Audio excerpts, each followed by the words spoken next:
il y a quelques années d'ici, beaucoup de responsables politiques congolais ou de citoyens congolais se plaignaient en disant oui mais Tshisekedi il est jamais là, il est toujours à l'étranger, etc.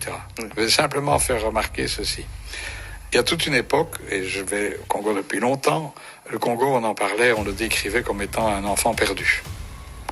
À côté de ça, il y a eu cette élection et de façon concentrique en quelque sorte.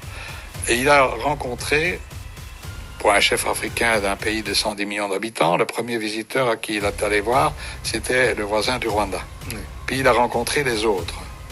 Et puis il a fait l'Afrique. Puis il a fait la Russie. Puis il a fait la Chine. Puis il a fait l'Europe. Puis il a fait les États-Unis. Et aujourd'hui, si le Congo a été replacé sur la carte du monde avec l'occupation des postes importants, comme on disait tout à l'heure, c'est sans doute par ce travail de fond qui a été mené. Et ce travail de fond qui a été mené au niveau international a replacé le Congo sur la carte du monde. Aujourd'hui, quand les Congolais sont là, on salue leur présence. Quand ils ne sont pas là, on regrette leur absence.